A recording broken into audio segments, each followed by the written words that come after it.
So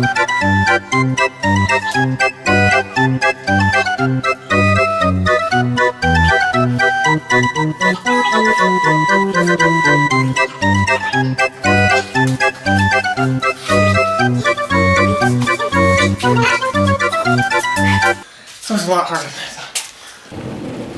What is up, Internet? Welcome back to Milehighkei, America's saddest K-car channel. Recently, I believe the timing belt broke on the Acty. So there has been one guy that has been commenting on a lot of my videos that I need to change the timing belt, and I foolishly did not listen to him. And now we have to assess the damage that breaking the timing belt caused. The other day I was pulling into my parking spot at work and it died on me, and then when I tried to crank it over, it didn't sound like it was making any compression.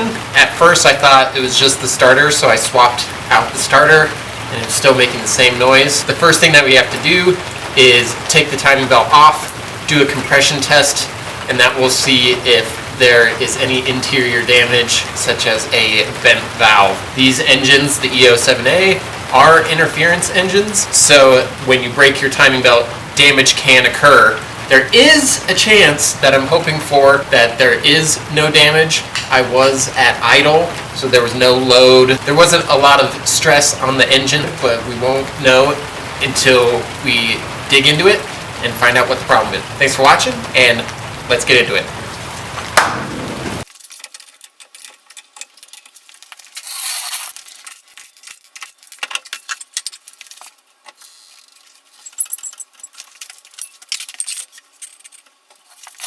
The car is now jacked up, and I have a jack stand underneath the solid bar that connects the rear axles. I also have one up there where the leaf spring mounts to the body just as a safety. And here is what we're dealing with. The timing belt cover is behind the passenger side motor mount.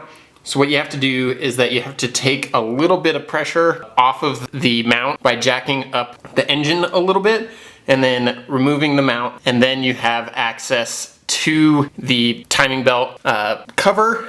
And after you remove that, you can check out everything. But I took off the wheel just to give myself a little better room to work and maneuver, and now we can start taking some stuff apart.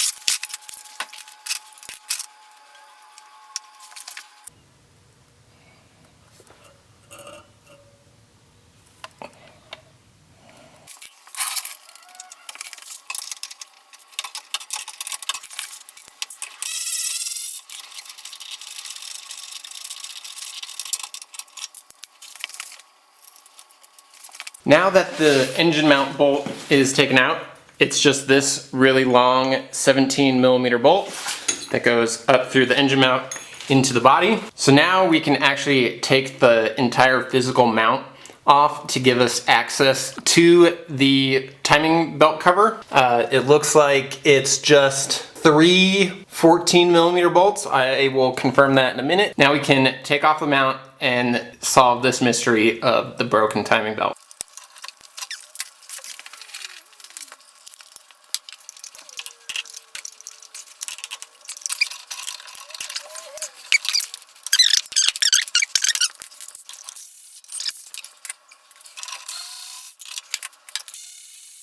This is the alternator right here, and one of the bolts for the alternator is connected to the motor mount. So, gotta take this one out. This is a 12, and then we should be home free.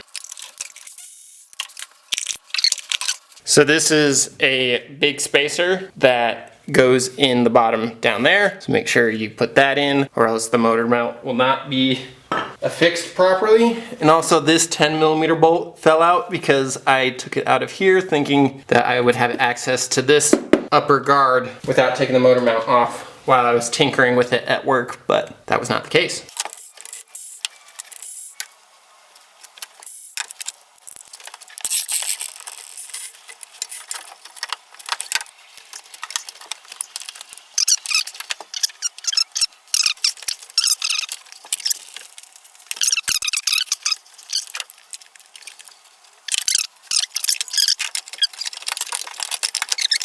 Sorry, my camera died at the end of the last clip, but the valve cover is off, and it actually took with it the little cover.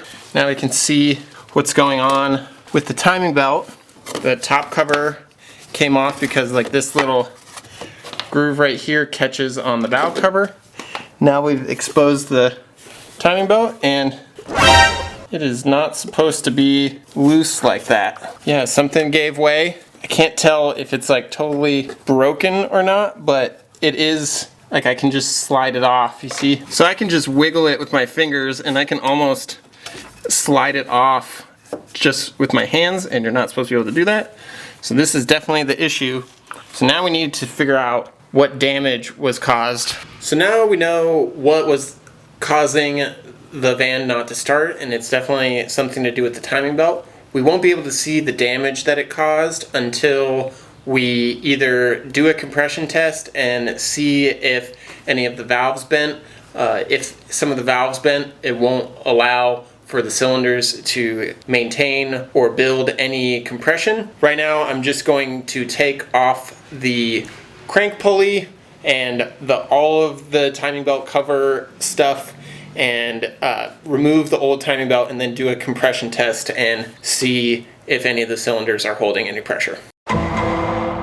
Alright, so this is why I make these videos, so you don't have to suffer the pain that I am suffering from not knowing what I'm doing, honestly, because this is a platform that isn't readily available in the States, so you kind of just have to figure it out as you go. What I've been dealing with was getting this pulley off. And usually on, say, like a D series or B series, you have to take the crank pulley bolt off in order to get access to the accessory pulley. But on the Acty, there's this little fan looking thing that bolts on with some 10mm bolts, and it is held into place with a guide pin you can see there on the left of the zinc plate. So behind there is the actual crank pulley that connects to the timing belt, but they made it so you don't have to get the entire crank pulley off in order to service the car, which honestly is pretty smart. I just wasn't smart enough to try that first because I don't have a big impact driver or anything like that. So that is where we're at right now, which is honestly a big relief. And in doing so, I figured out a possibility of why my air conditioning wasn't working. Now that that's out of the way, I can get this plastic cover off and finally get to what I've been trying to work on in the first place, which is the timing belt.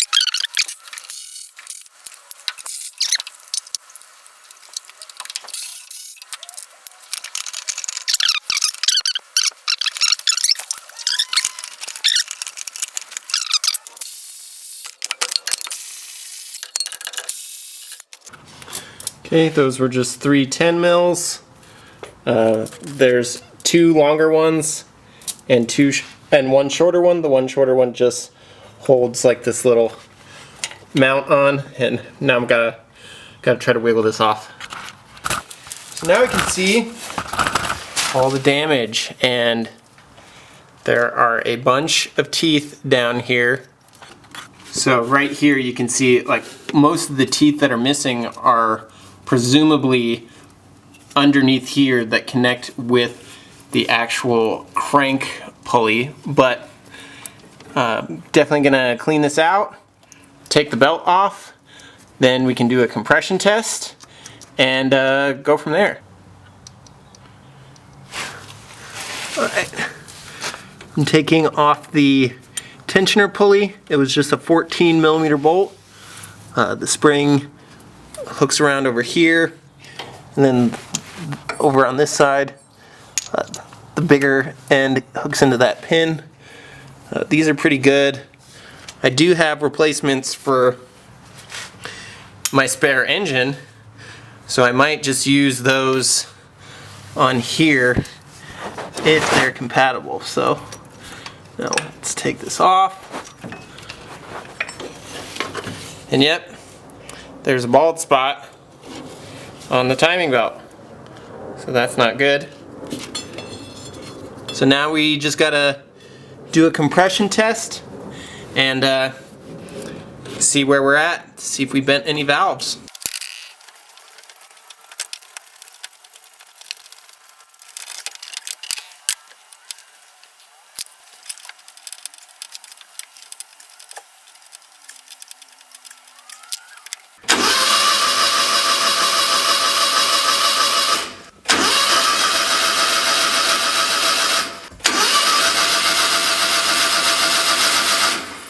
Alright, so the unfortunate news is that after the compression test, all 3 cylinders have 0 compression. I have to think about what the next steps are going to be. I do have the spare engine down in the basement, but I don't know. I don't know if I should take the head off of that one and put it on this one, or put the whole engine in, but put the carburetor setup on the new engine until I get all the components for the M-Trek system, like the ECU, stuff like that. Kind of a bummer. I think that's where I'm gonna leave off for tonight. Yeah, that's a bummer. Always remember to replace your timing belt so you don't end up like this. What's up, internet? It is a new day and I am back working on the van. So took the night to kind of get my thoughts together about what to do next with the van, and I think we're just going to take the engine out and go from there. So in editing the video, I wanted to give a quick layout of the actual removal process. So it just is 3 basic steps. The first is to disconnect everything from the engine. That means all the wires, all the hoses, all the fluids from the oil and the transmission. And then the next big step is to remove the axles. This is a pretty involved process on these cars, so be sure to allot some time and patience in order to figure this out. And then the third step is just you have to go full psycho mode and remove the motor mounts and balance the engine on a jack if you don't have a hoist or a lift or anything, and set the engine down. So back to the video. I'm going to first do some cleaning up because it is a shit show in here. Just gonna get everything all picked up, maybe push the van forward a little bit. A lot of other projects in the way. Put the valve cover back on and then go from there. But that's not gonna be too interesting, so I will see y'all in a little bit when I get everything picked up. Alright, so cleaned up the garage quite a bit. Organized all the parts on the tool bench. And now it's time to start disconnecting everything so we can drop the engine down. A good place to start would be all the cables. So the accelerator cable, the shift cables, one of the shift cables, and the speedometer cable, and then just all the random vacuum lines. I do need to drain the coolant, which will probably be done from the bottom. So on this side, those 2 tubes right there go to the water pump. I'll be able to drain the coolant from right there. The ground is disconnected. I guess I need to disconnect the air box over here and the AC lines, which I don't think it has any Freon in it as it sits. Just gonna start unbolting stuff and go from there.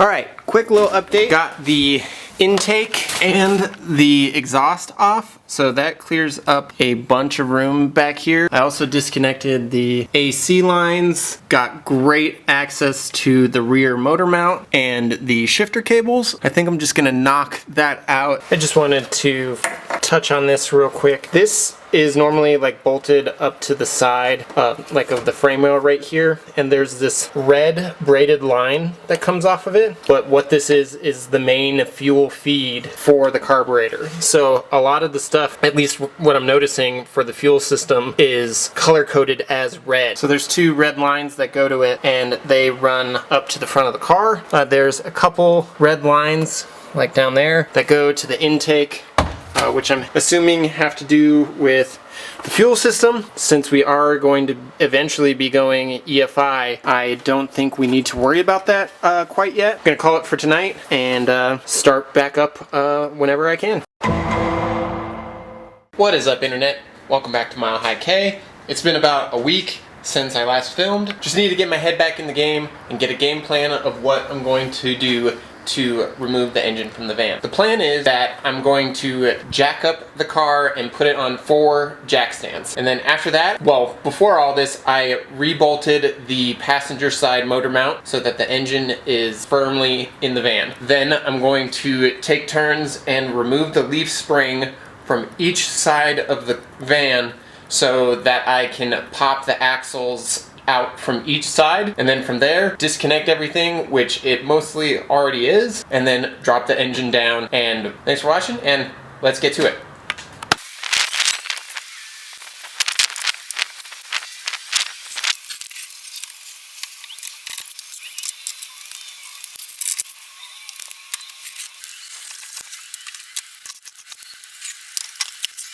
I just got both of the back wheels off. It is up on jack stands, 2 in the front, 2 at the front leaf spring mount. That's like the best place to jack it up. What I'm going to show you next, I'm only going to show you on the driver's side, and then the process is just repeated on the passenger side. So what we need to do is we need to disconnect the beam axle from the leaf spring so that we can drop this side down to give us a little bit of wiggle room so we can pop the axle out from the transmission. This right here is the brake line for the rear wheels. I'm gonna try to not disconnect that. I just don't want to have to bleed the brakes. There is some slack in it, but hoping I won't have to do that to hopefully reduce the amount of headache that I already have. Gonna get that done, and we're gonna hopefully drop the engine today.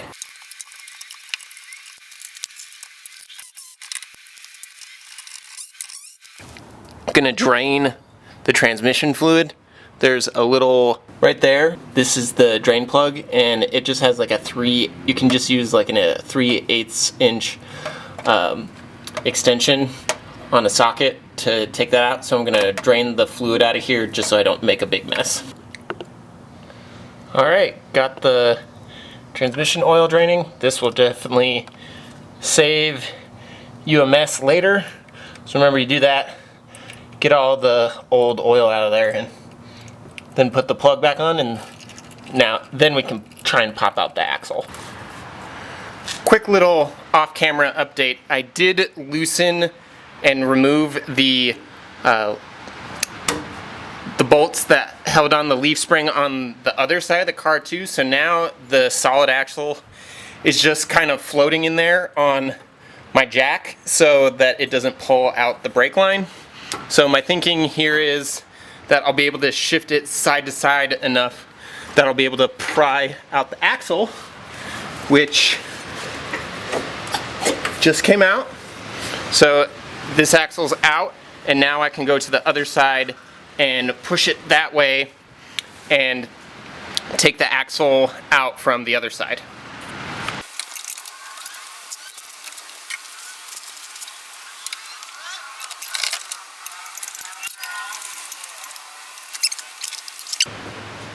Okay, so the passenger side axle is out.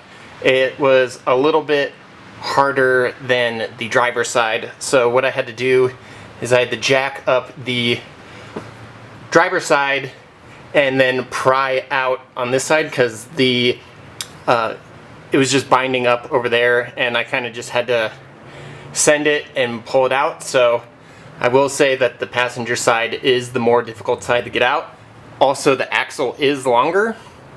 So now what I have to do is just put it all back together, and then I can start to actually fully take the axles out using a little puller, and then we can start thinking about dropping the engine.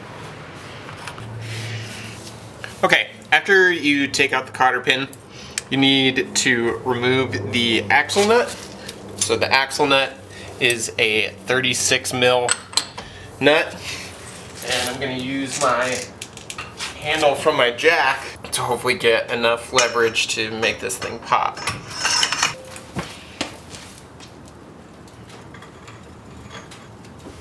There we go.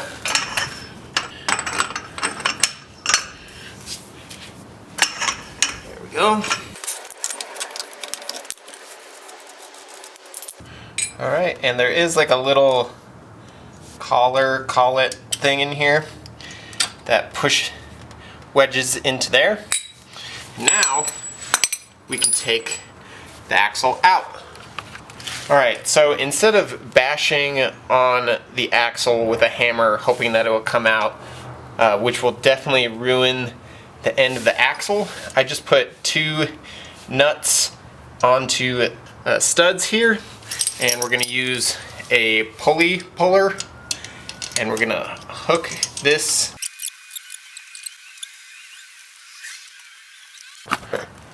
Okay, take 3. Okay, that feels pretty good. Now we just need to tighten this down until the axle just pops out the other side.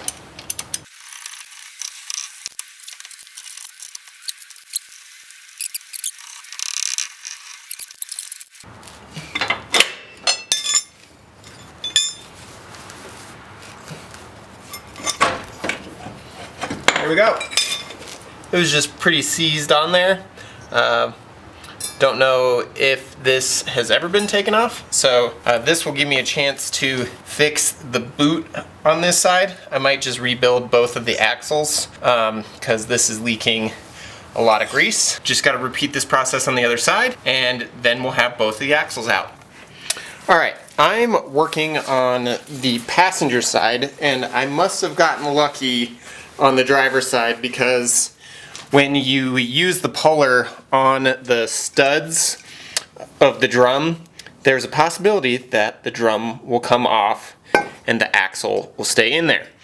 But the way to mitigate this is that I took out the 2 little 14 mil bolts that hold the actual inner drum to the hub, and I put in there, these are actually 2 head bolts for an EO7A or a D16, so they're the same 14 millimeter bolts.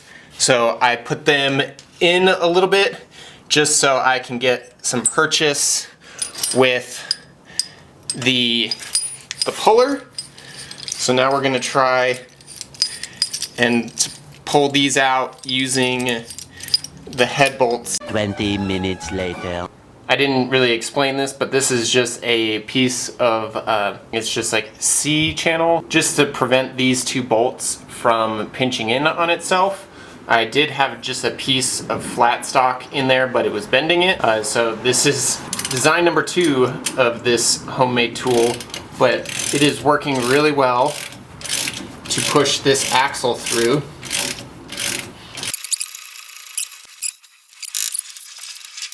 If this wasn't jerry-rigged enough, I just put a 9/16 half-inch drive socket in there just to give me a little more room. So I'm gonna keep going.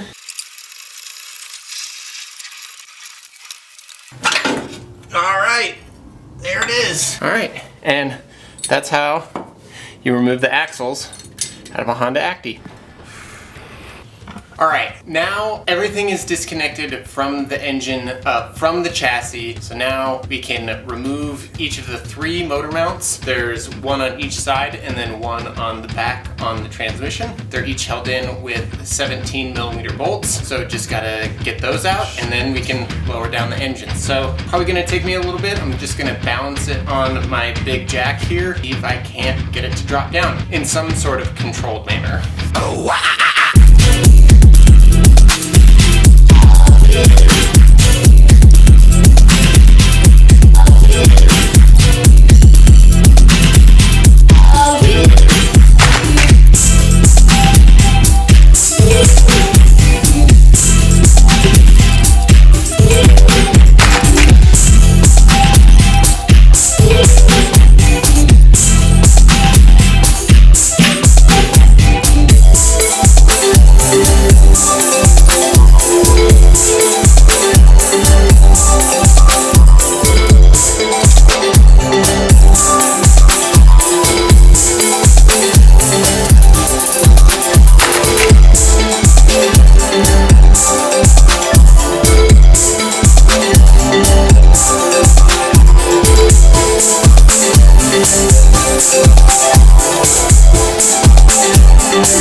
Well, there you have it. After a long battle, the engine is out of the Acty. It's on the floor. The new engine is over there. So now I gotta take this one apart, see what's salvageable. I really am curious to see what the actual damage is in the head. But yeah, super stoked. I did pull the speedo cable out, so I think I might have to re-crimp that or get a new one, but I think everything else came out rather smoothly considering, so really stoked on that. That's gonna be it for this video. Unfortunately, the timing belt broke on the van and we had to take the engine out. That's how to turn a how to change your timing belt video into how to remove your entire engine video. Next video, I'm gonna crack into the old engine and see what the damage was, and then start to put together the new engine and the clutch and transmission and the wiring. And something else that is cool is that. So we're gonna be figuring that out in the future. That's it for this video. Thank you so much for watching, and remember, keep it small.